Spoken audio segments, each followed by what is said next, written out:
syarikalah, lahul mulku wa lahul hamdu wa huwa ala kulli syai'in qadir. Asyhadu an la ilaha illallah wahdahu la syarikalah wa asyhadu anna Muhammadan abduhu wa rasuluhu alladzi la nabiyya wa la rasula ba'da. Allahumma shalli ala Muhammad wa ala ali Muhammad kama shallaita ala Ibrahim wa ala ali Ibrahim wa barik ala Muhammad wa ala ali Muhammad kama barakta ala Ibrahim wa ala ali Ibrahim innaka Hamidum Majid. Amma ba'd. Faqala Allah Ta'ala fil Qur'anil Karim, a'udzu billahi minasyaitonir rajim. Qul ya ibadiyalladzina asrafu ala anfusihim la taqnatu min rahmatillah fa innallaha yaghfiruz dzunuba jami'a innahu huwal ghafurur rahim. Surat Az-Zumar ayat ke-52. Bapak Ibu jamaah Masjid Mutiara yang saya hormati serta dirahmati Allah Subhanahu wa taala. Alhamdulillah, puji serta syukur marilah kita sama-sama panjatkan kehadirat Allah Zat yang Maha Rabbun Ghafur atas segala karunia dan kenikmatan yang Allah berikan kepada kita semua. Yang paling utama merupakan nikmat iman, nikmat Islam yang menjadi pegangan, tuntunan, pedoman hidup dan kehidupan kita semua. Alhamdulillah, Allah Subhanahu wa taala juga masih memberikan nikmat kesehatan, kesempatan, waktu luang, bahkan usia yang panjang kepada kita semua. Hingga sampai subuh ini kita masih diizinkan untuk mengisi kehidupan di dunia ini dengan segala aktivitas dan rutinitas kita sehari-hari. Mudah-mudahan segala aktivitas kita khususnya di bulan Ramadan ini menjadi catatan amal terbaik kita untuk bekal di akhirat kelak. Amin ya rabbal alamin. Shalawat serta salam juga mudah-mudahan tetap terlimpah curahkan kepada junjungan alam Nabi Muhammad sallallahu alaihi wasallam, kepada seluruh keluarga, sahabat tabi'in, atba'ut tabi'in, dan mudah-mudahan kita sebagai umatnya masih istiqomah mengamalkan sunnah-sunnahnya. Bapak Ibu jamaah sekalian yang dirahmati Allah Subhanahu wa taala, tadi di muqaddimah, di pembukaan saya mengutip satu ayat dari surat Az-Zumar. Di daftar isi Al-Quran kita, Az-Zumar itu berada di nomor surat ke-39 ya. Ada di ayat 52-nya Allah Subhanahu wa taala berfirman, a'udzubillahi minasyaitonirrajim, qul ya ibadiyalladzina asrafu ala anfusihim la taqnatu mir rahmatillah fa innallaha yaghfiruz dzunuba jami'a innahu huwal ghafurur rahim. Artinya, wallahu alam bimuradih, qul, katakan, sampaikan oleh engkau Muhammad kepada umatmu, yaitu kepada kita semua, Allah memanggil, menyeru kita dengan panggilan yang lembut, yaitu diawali dengan kata-kata ya ibadiyah, atau ya ibadiyah itu wahai hamba-hambaku, mungkin ya, karena ada beberapa kata di dalam Al-Quran, penggunaan kata-kata yang santun, yang lembut, biasanya panggilan dari seorang ayah kepada anak, ataupun anak sebaliknya kepada ayahnya. Contohnya misalkan ketika Nabi Ibrahim kepada putranya Ismail menyerunya, memanggilnya ya bunayya. Dari kata ibnun itu anak laki-laki, dipanggilnya ya bunayya, wahai putraku, mungkin dalam bahasa kita anakku, ataupun ujang, bager dalam bahasa Sunda, le kalau dalam bahasa Jawa mungkinnya seperti itu, panggilan-panggilan kasih sayang lembut. Kemudian Luqmanul Hakim di surat ke-31 juga memanggil putranya, menasehati anaknya itu, memanggilnya terlebih dahulu dengan ya bunayya. Ada juga sebaliknya dari seorang anak kepada ayahnya ya abati, misalkan dari tidak ya abi, tidak tadi tidak ya ibni tapi ya bunayya, tidak ya abi tapi ya abati. Nah, Allah Subhanahu wa taala di surat Az-Zumar ayat 52 pun tidak memanggilnya ya ibadi atau wahai hambaku, tapi ya ibadiyah. Ya ibadiyah, wahai hamba-hambaku. allazina asrafu ala anfusihim, yang senantiasa melampaui batas berbuat zalim terhadap diri-diri mereka, padahal hamba-hamba ini banyak dosa, bahkan berlebihan dalam berbuat dosanya, tapi Allah masih menyeru kita, memanggil kita dengan panggilan yang maha lembut, ya ibadi, wahai hamba-hambaku. Jadi tidak langsung diancam, tidak langsung dikecam, bahkan tidak dihujat ketika kita banyak berbuat zalim, banyak berbuat dosa, bahkan sampai disebutnya asrofu, yang terlalu berlebihan. Mungkin asrofu itu berlebih-lebihan, yang keterlaluan berbuat dosanya. Kita akui memang kesalahan-kesalahan kita ini kadang melampaui batas, tapi kata Allah, la taqnatu mir rahmatillah di ayat terusannya, janganlah kalian berputus asa dari rahmat dan ampunan Allah. Innallaha yaghfiruz dzunuba jami'a, sesungguhnya Allah akan mengampuni dosa-dosa kalian seluruhnya. Yaghfiru, ghafaro, yaghfiru, kita tahu dalam bahasa Arab artinya mengampuni. Makanya nanti ada istilah istighfar, itu diartikannya memohon ampun. Dari kata dasar ghafaro, yaghfiru, mengampuni, istighfaro menggunakan wajan atau pola ilmu tasrif ditambahkan sulasi majid, ya, alif sin dan ta, istighfar dari kata ghafaro. Nanti ada yaghfiru, mengampuni, dan di akhir ayatnya pun ada kata-kata innahu huwal ghafuru. Ada ghafaro, ada ghafuru. Nah, ini beberapa kata ini sering kita temukan di Al-Quran. Bahkan di dalam Asmaul Husna, di antara 99 nama-nama Allah yang indah itu ada kata-kata atau lafaz Al-Ghaffar dan juga ada Al-Ghafur. Ya, sepintas memang seperti sama dari kata dasar tadi Ghafaro, tapi ternyata penggunaannya atau fungsinya pun beda antara Al-Ghaffar dan Al-Ghafur. Ghaffarun dan Ghafurun. Menurut Syekh Imam Al-Ghazali di dalam kitab Al-Maqsad Al-Asna fi Syarhil Asma'il Husna, kata Ghaffarun atau Al-Ghaffar artinya terjemahan di dalam bahasa kita mengampuni.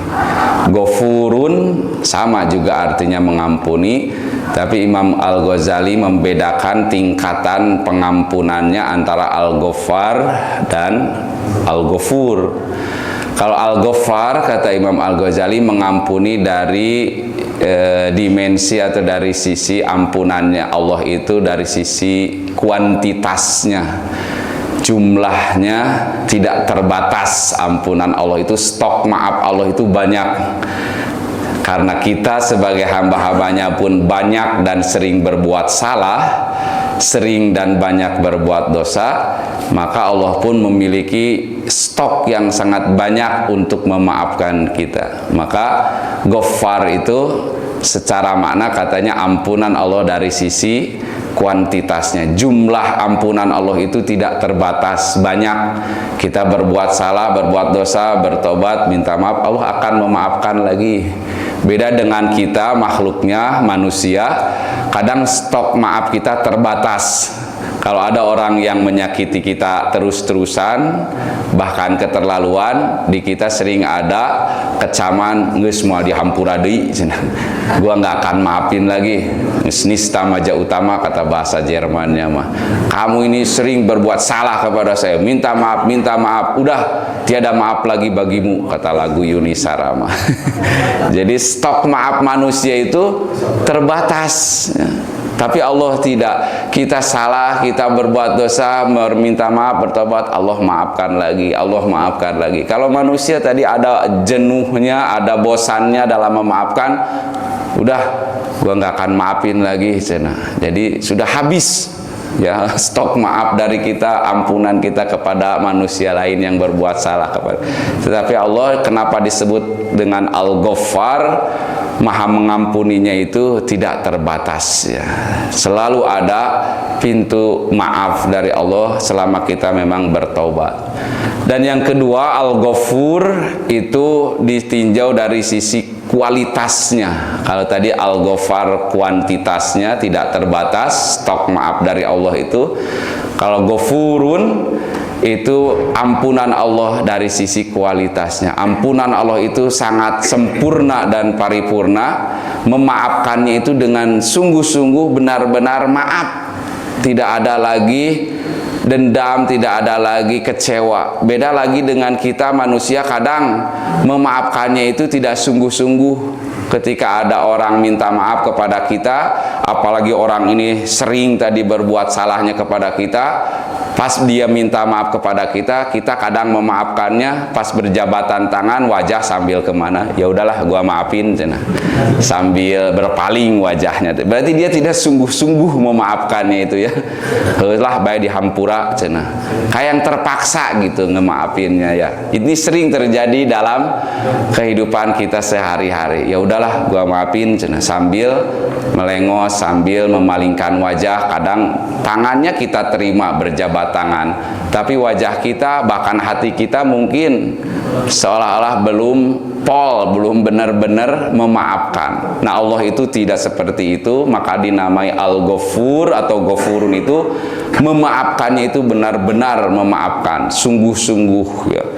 Secara kuat, selama kita memang sungguh-sungguh juga bertaubatnya, tidak asal-asalan meminta ampun kepada Allahnya, bahkan menyesal dan tidak akan mengulang lagi kesalahan yang kita perbuat.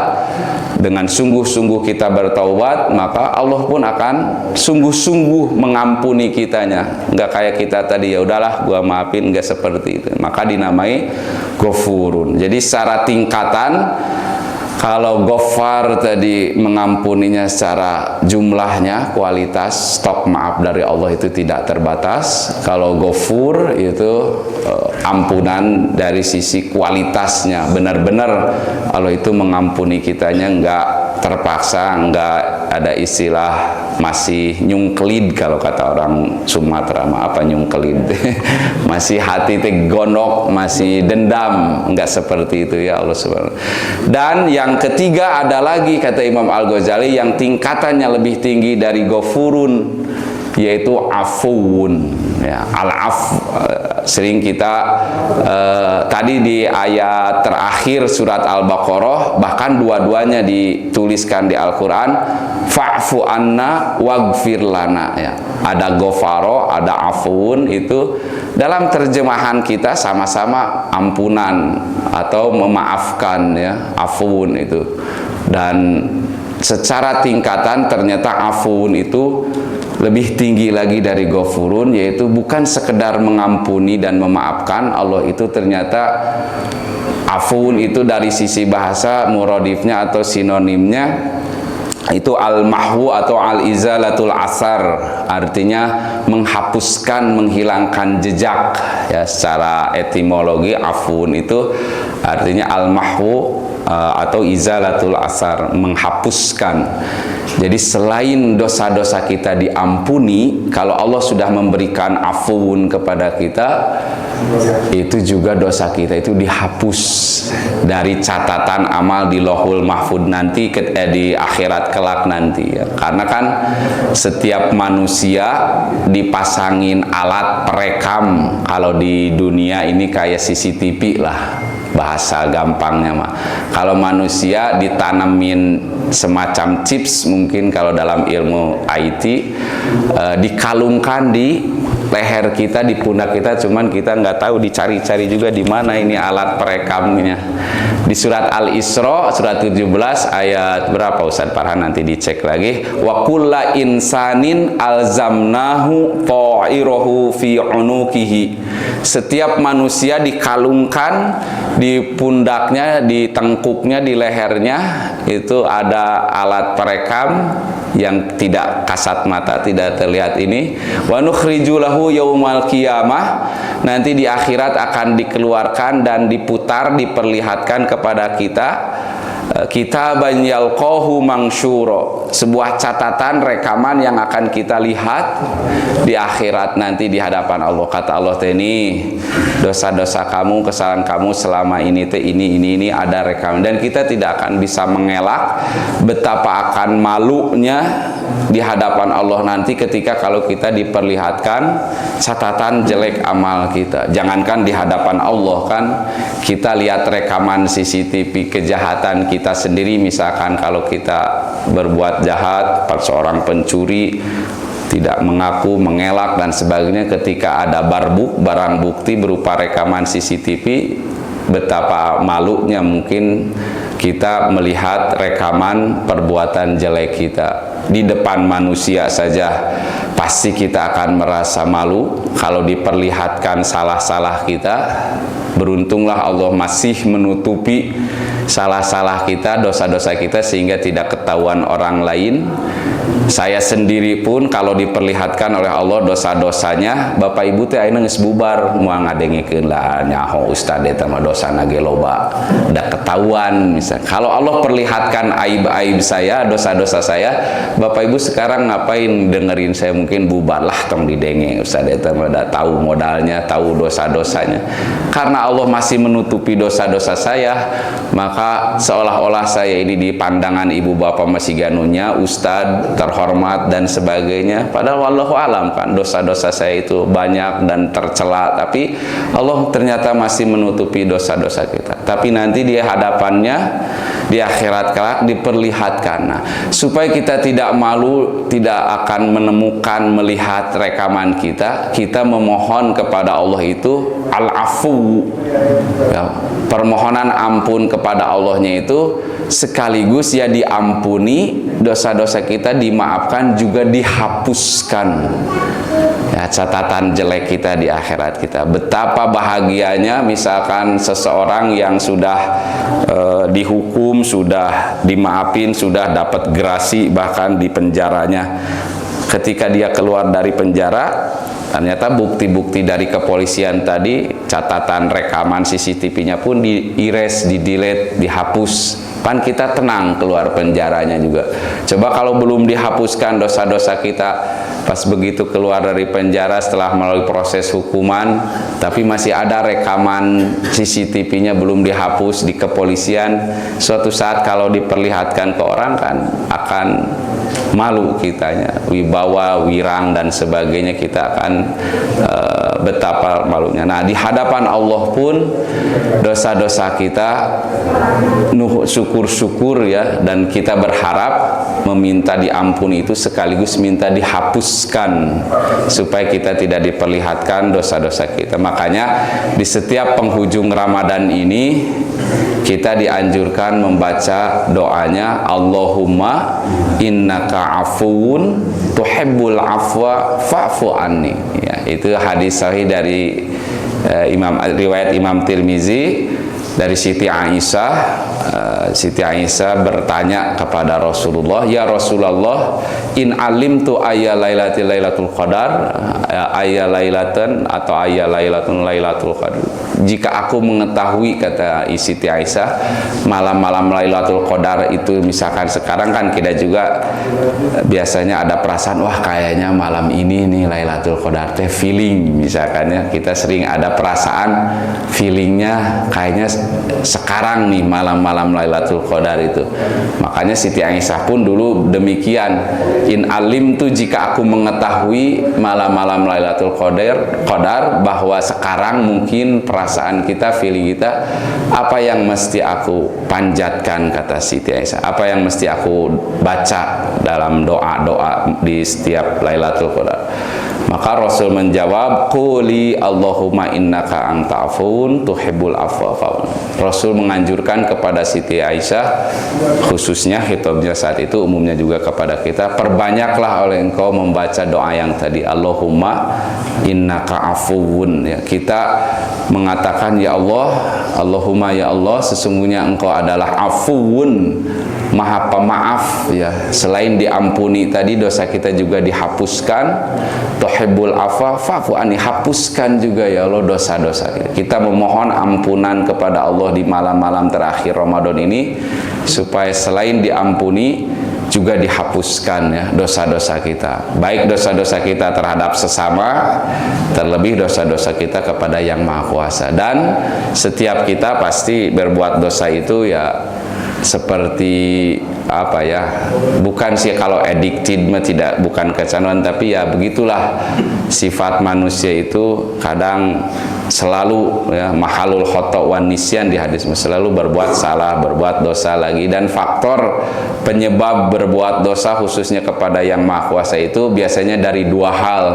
Yang pertama karena tarkul ma'murat, kita meninggalkan perintah Allah, atau yang kedua karena fi'lul manhiyat, mengerjakan yang dilarang oleh Allah. Segitu biasanya penyebab dosa kita kepada Allah itu. Satu karena kita sering meninggalkan perintah, yang kedua atau mengerjakan yang Allah larang. Perintah-perintah Allah banyak sekali yang kita tahu dalam Al-Quran. Contohnya aqimus sholah wa atuz zakat, dirikanlah sholat, tunaikan zakat. Itu perintah kan, ayatnya jelas dan selalu sepaket beriringan. Setiap kali ada perintah sholat dirangkaikan, dilengkapi dengan lafaz berikutnya wa atuz zakat, dan tunaikan zakat. Jadi seolah-olah belum sempurna ibadah amal sholat kita kalau tidak dibarengi, diteruskan dengan menunaikan zakat. Perintah itu teh. Cuman ada orang yang mengabaikan, meninggalkan perintah sholat, perintah puasa, perintah zakat, dan merasa diri tidak berdosa.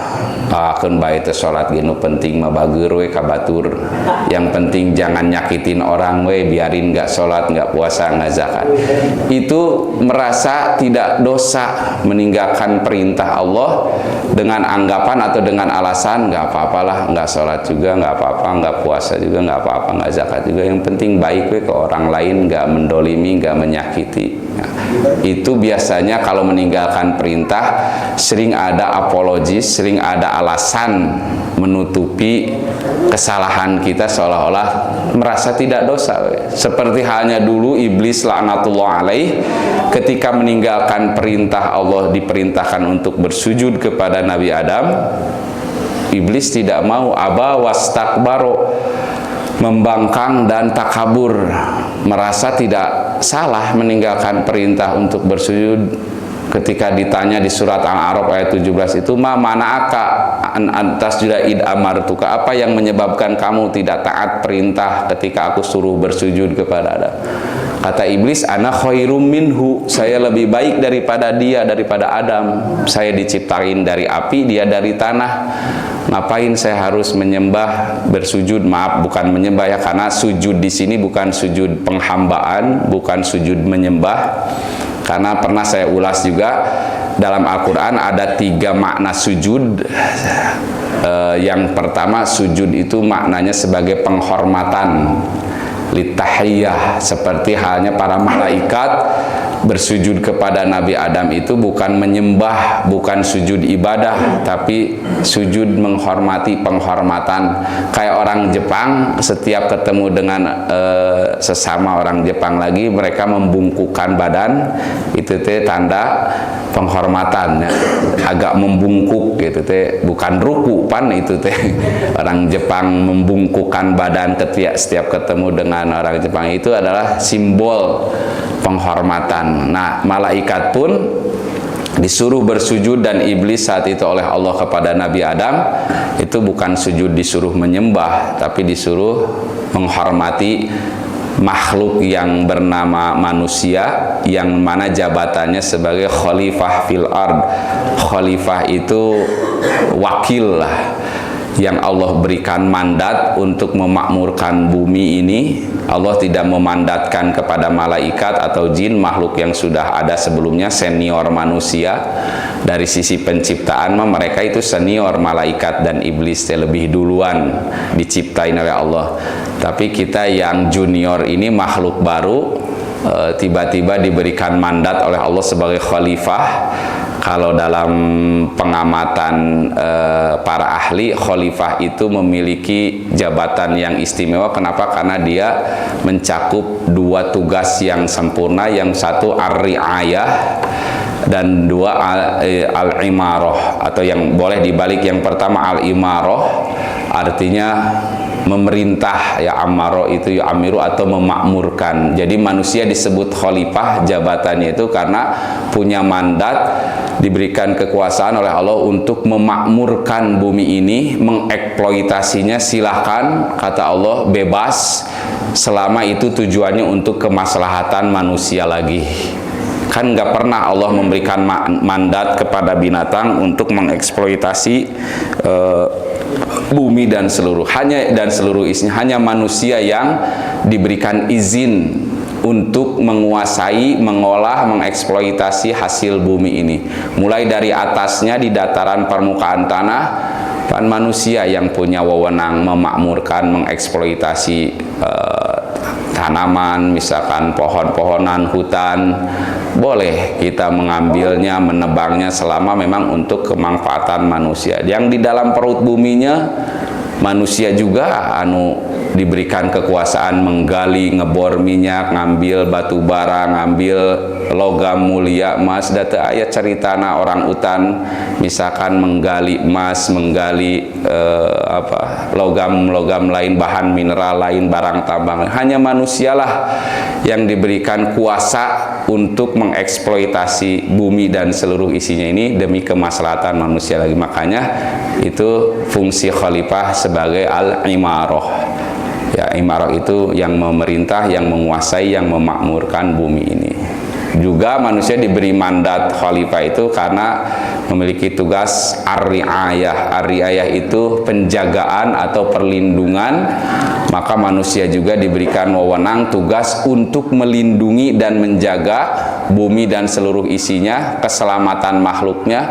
Ketika tadi mengeksploitasi, tetap memperhatikan rambu-rambu yang telah Allah tetapkan kepada kita, yaitu sebagai ar-ri'ayah, petugas penjagaan, memberikan perlindungan, rasa aman kepada makhluk lain di bumi ini. Jangan sampai mengeksploitasi hutan tapi menyebabkan ekosistem hutan di sana menjadi rusak, binatang-binatang jadi misalkan kekurangan sumber pakannya, sumber tempat berlindungnya, sumber mata airnya, beak jelema misalkan akhirnya monyet teka bagian. Nah, jangan sampai seperti ar-ri'ayah itu melindungi, ya, memberikan perlindungan, jaminan keselamatan bagi makhluk lain. Itulah kenapa manusia disebut khalifah, ya, memiliki tugas al-istimarah atau al-imarah, memakmurkan, diizinkan untuk mengambil hasil bumi ini demi kemaslahatan sesama, juga memberikan perlindungan, jaminan keselamatan, keamanan bagi makhluk lain. Makanya disuruh bersujudlah malaikat itu dan iblis saat itu sebagai sujud penghormatan, ya, makhluk yang jabatannya luar biasa, diberikan amanah, mandat oleh Allah, mewakili Allah memakmurkan bumi ini dan menggunakan kemaslahatannya untuk sesama makhluk di dunia. Nah, sujudnya berarti sujud penghormatan.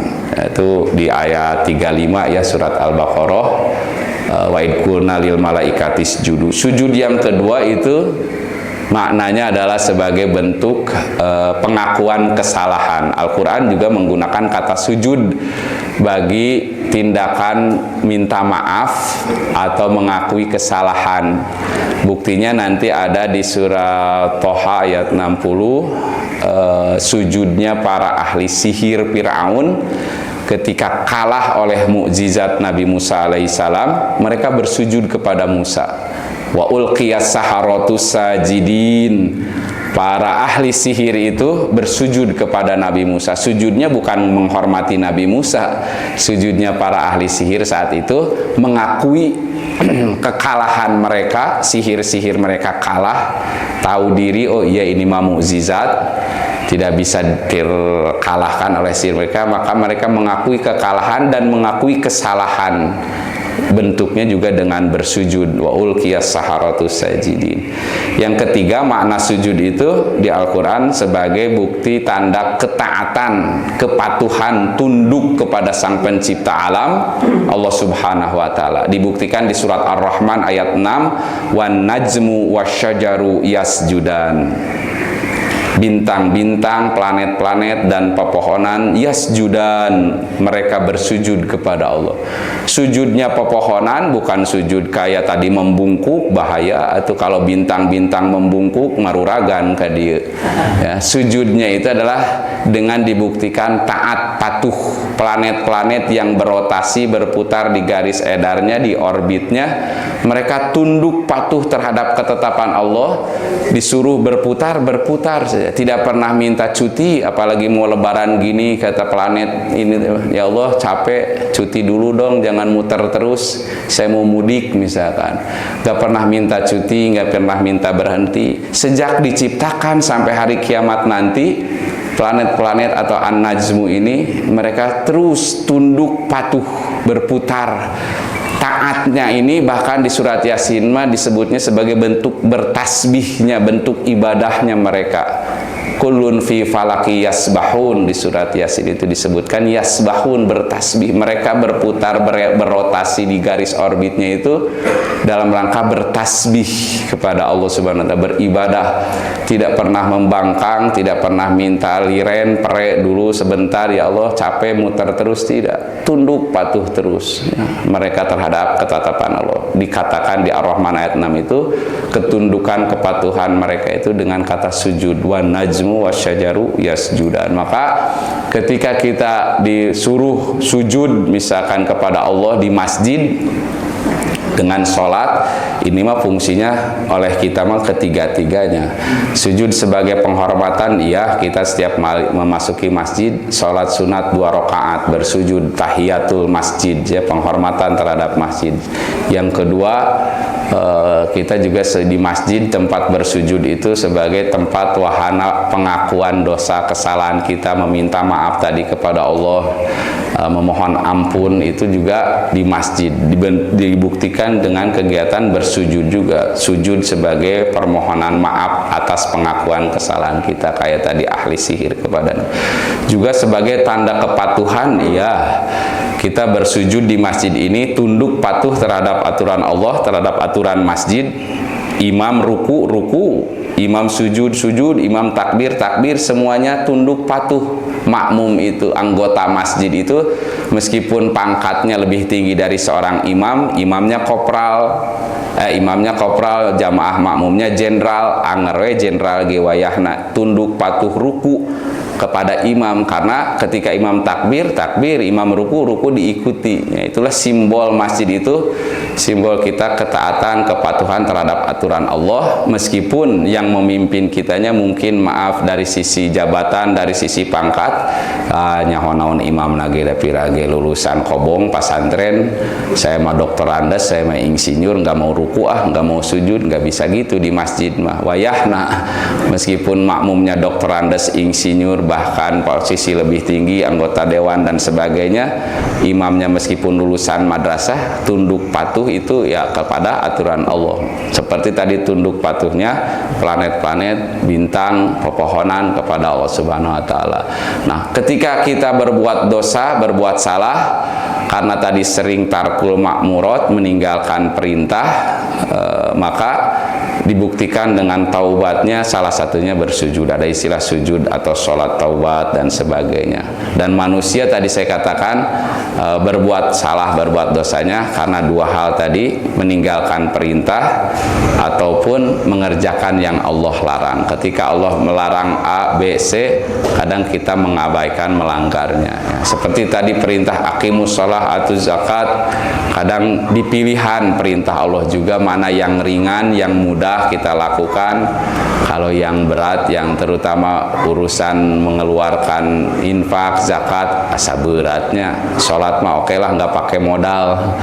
Kalau zakat mah kudu pakai modal itu. Misalkan zakat fitrah aja yang akan kita laksanakan nanti di akhir Ramadan ini, itu minimalnya 1 sok dari makanan pokok yang kita konsumsi itu para ulama itu mengkonversikan kalau ke makanan pokok di kita yaitu beras ya kurang lebih beratnya 2,7 kilogram atau 3,5 liter beras ya. Meskipun itu pun dari sisi fikih para ulama fikih itu juga berbeda pendapat apakah bisa dengan non bahan pokok pakai uang misalkan. Ini dari dulu pun sudah ada fenomena ini, bukan hal yang baru ya. Ketika jumhur ulama dan madhab syafi'iyah menetapkan bahwa zakat fitrah itu harus dengan bahan pokok, tidak boleh diganti yang lain. Namun ada beberapa ulama fikih lain, terutama Imam Hanafi, itu membolehkan dengan value atau nilai yang senilai dengan bahan pokok kita. Bahan pokok beras pun dalam dina hadis nama nggak ada. Kan suka ada orang yang ngotot nggak boleh bayar zakat pakai uang, tina hadisna, ya, pakai beras kita dina hadisna. Dan di Arab mah tidak makan beras. Di hadisnya mah pakai gandum, kurma atau zabib, kismis, ya, anggur yang dikeringkan. Nggak ada beras di sana. Tapi dikiaskan dari sisi makanan pokoknya, makanan pokok orang kita, makanan orang pokok orang Arab ya kurma atau gandum, makanan pokok kita ya beras. Lalu ketika dikonversikan ke value atau nilai dari makanan pokok tersebut atau bahasa sederhananya diuangkan, itu hadis di mana? Karena memang tidak ada hadisnya pakai uang ya, tapi para ulama fikih ada yang berpendapat membolehkan, terutama dicontohkan oleh sahabat Mu'ad bin Jabal saat itu mengeluarkan zakat fitrahnya berupa barang yang bukan makanan pokok tapi barang sandang, bukan pangan, yaitu pakaian berupa gamis kepada warga Madinah saat itu, karena penduduk Madinah saat itu sedang membutuhkan pakaian ya, sedang kekurangan atau krisis pakaian ataupun kekurangan sumber-sumber bahan-bahan untuk penutup aurat. Maka Mu'adz bin Jabal itu mengeluarkan zakat fitrahnya boleh katanya dengan pakaian dulu ya zaman. Kemudian Khalifah Umar bin Abdul Aziz juga pada masa kekhalifahan beliau itu membolehkan mengeluarkan zakat pakai uang ya, atau pakai value tadi. Nah di kita fatwa MUI, kemudian hasil bahsul masail Nahdlatul Ulama dan ormas Islam lainnya pun ada yang mengeluarkan ketetapan hukum bolehnya mengkonversi zakat fitrah dari asalnya bahan pokok makanan, beras dan lain sebagainya, diuangkan. Lantas yang menjadi permasalahan juga kapan biasanya mengeluarkannya para amilin ini. Maka untuk membantu tugas amilin, untuk meringankan amilin, kita tekan nggak ikut nyebarin mah karunya atau amilin. Kalau didadak ngasihnya mah harus ngedata kan amilin teh mana saja mustahik yang layak diberi.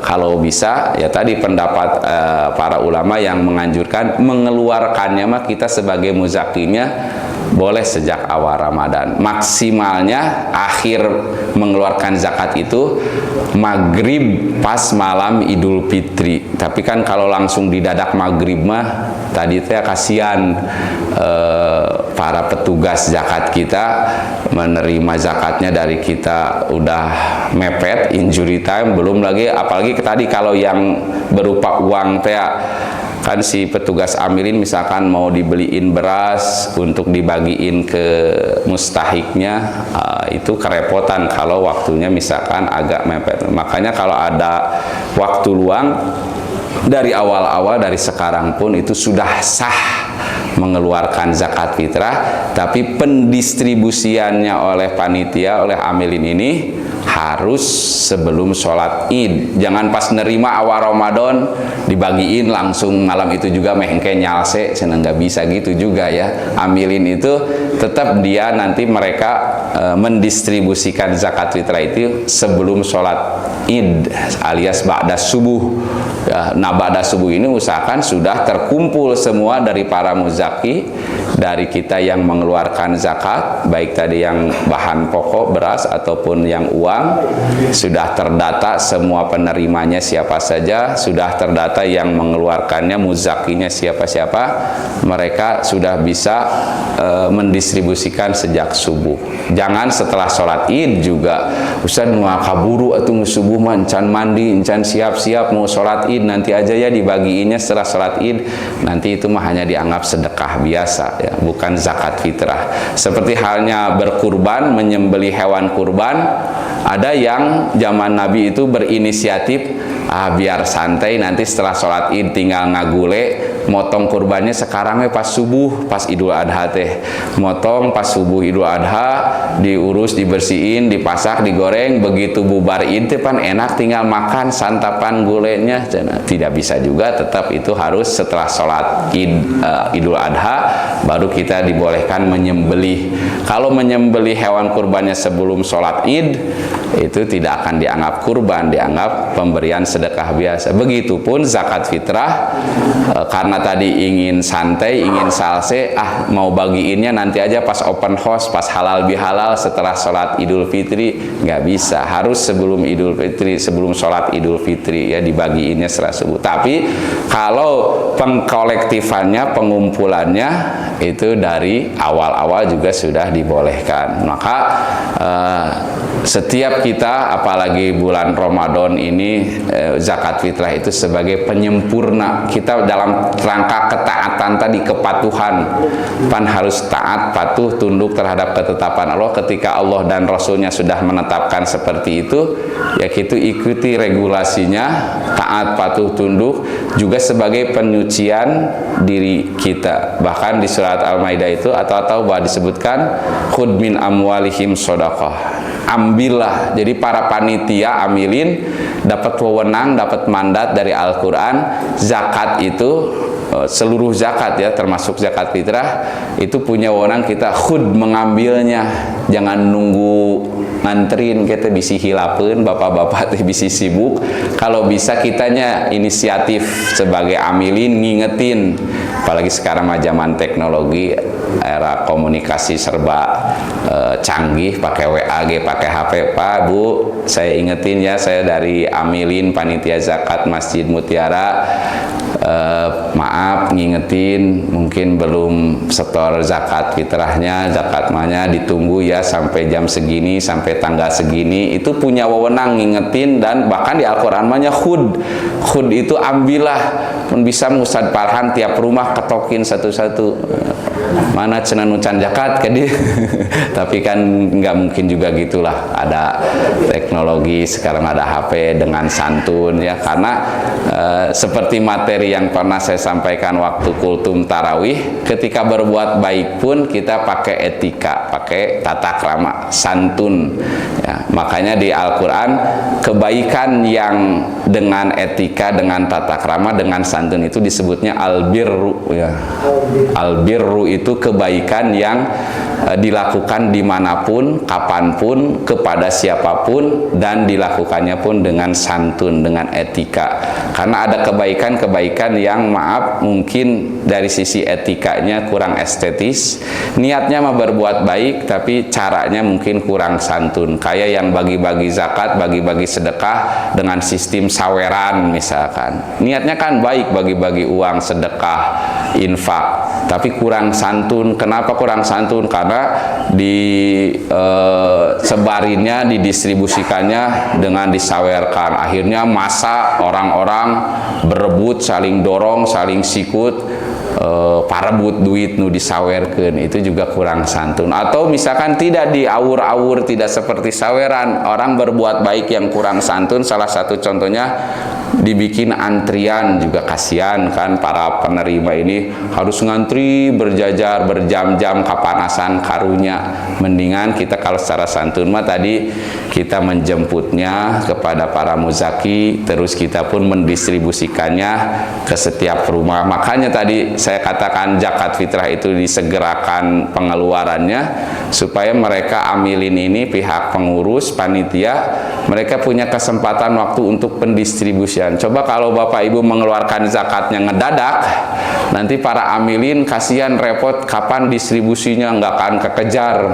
Apalagi tadi waktunya harus dari subuh sebelum sholat id, kan kasihan mereka tuh belum ngedata, belum untuk membungkusnya, mengemasnya. Kalau beras kan kudu dikeresekan, kudu ditimbang dulu. Kalau kita ngasihnya mepet-mepet, kapan waktunya mereka untuk mengemas, membungkus, menimbang, mendata. Nah, kalau sudah dari awal terkumpul di panitia itu bahasa Jermannya John, tenang, mereka bisa membungkus dulu, menimbang dulu, mendata. Nanti mereka masih punya waktu untuk mendistribusikannya, syukur-syukur ke setiap rumah kepada para penerima. Pak, Bu, ini titipan zakat dari keluarga besar penduduk warga Mutiara, mohon diterima dan didistribusikan ke setiap rumah-rumah yang sudah panitia amilin datanya dipegang ya. Jadi itulah kebaikan yang santun, albir. Makanya penggunaan kata albir itu juga disandingkan, dipakai juga ketika kita berbuat baik kepada orang tua ya. Birrul walidain, berbuat baik kepada orang tua menggunakan kata birrun, karena berbuat baik kepada orang tua itu dengan etika, dengan tata krama. Baik mah baik ke orang tua teh, tamah kiriman dari sayanya bari uang teh dialungkeun, kan itu kurang santun. Tapi yang santun mah pasti ibu, bapak, ma, mohon maaf saya punya rezeki sedikit, semoga bermanfaat, mungkin gede mah henteu ieu teh meh karaosan we ku bapak supaya ikut merasakan sedikit rezeki yang saya punya. Tidak misalkan mah tah keur meuli baju bisi can meuli baju lebaran, pak tah meuli sapatu ka itu meuli belel gitu baju teh, misalkan. Enggak seperti itu kan. Birrul walidain itu makanya disebut birrun karena kebaikan yang dilakukan dengan santun. Begitupun ketika kita distribusi zakat, sedekah dan sebagainya, itu memakai etika ataupun memakai cara-cara yang secara santun. Meskipun sama-sama kebaikan, tapi kalau dilakukannya tidak pakai tata krama, tidak pakai etika, sayanglah, lebar kita berbuat baik. Apalagi tadi zakat fitrah bentuknya sebagai penyempurna penyucian diri kita dari saum kita yang banyak mungkin ternoda dengan maksiat yang ya tidak terasa selama saum teh, pernah gibah, pernah ngomongin orang, pernah melihat hal-hal yang tidak dibenarkan. Sebagai penyempurnanya untuk mengcover dosa-dosa kita selama puasa itu dibersihkan, disempurnakan dengan zakat fitrah. Maka zakat fitrah ini hukumnya wajib bagi setiap muslim, tua, muda, laki, perempuan, anak kecil sekalipun. Bahkan ada beberapa ulama fikih yang berfatwa bayi dalam kandungan pun sudah katanya dihukumi harus mengeluarkan zakat fitrah oleh orang tuanya. Itu meskipun ada perbedaan pendapat apakah nunggu lahir dulu ataukah selama dalam kandungan sudah boleh dizakatin putra putri anak kita itu. Tapi yang jelas anak muda, anak kecil yang sudah lahir khususnya, terutama merdeka ataupun yang hamba sahaya, untuk urusan zakat fitrah mah semuanya harus tutohirhum, untuk mensucikan kita, membersihkan kita, terutama dari saum-saum kita yang kurang sempurna. Ada hal-hal dosa-dosa tadi nu teu karasa ya, sebagai penghapusnya, sebagai penebusnya, penyempurnanya itu dengan zakat gitu. Wallahu alam bisawab. Mungkin itu sekedar sharing saja, bukan bermaksud menggurui ataupun mendakwahi. Saya yakin ibu bapak sekalian, khususnya jamaah Masjid Mutiara ini sudah lebih paham, namun hanya sebagai bentuk himbauan saja, mengingatkan, karena manusia itu kadang lupa, kadang sibuk.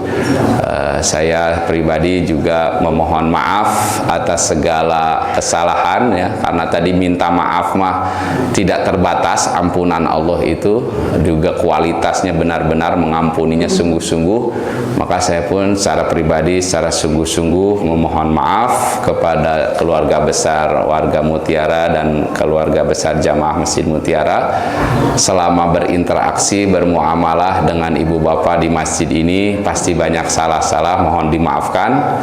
Jadi minta maafnya jangan nunggu lebaran, lebaran membawa keumuran buah hente, tapi insya Allah kita ya berharap hawa-hawana ya nama ngomong asa deket lebaran teh ya, jadi jangan nunggu lebaran lah. Minta maaf secara pribadi atas salah-salah saya pribadi kepada jamaah sekalian.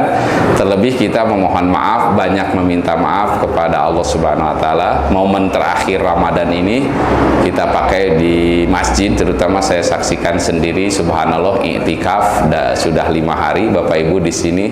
Itu momentum i'tikaf di sini kita gunakan untuk memohon ampun, memohon maaf kepada Allah. Nanti setelah itu juga memohon maaf kepada anggota keluarga, kepada tetangga, sesama rekan kerja dan sebagainya. Mudah-mudahan salah-salah kita dimaafkan oleh Allah Subhanahu wa taala. Syukur-syukur tadi diberikan afuun ya, selain dimaafkan juga dihapuskan dosa-dosa kita, baik dosa-dosa kita yang sengaja ataupun tidak sengaja, kepada sesama, kepada keluarga, tetangga, terlebih kepada yang Maha Kuasa. Itu saja. Mungkin ada yang ingin menambahkan atau mengkoreksi, bertanya.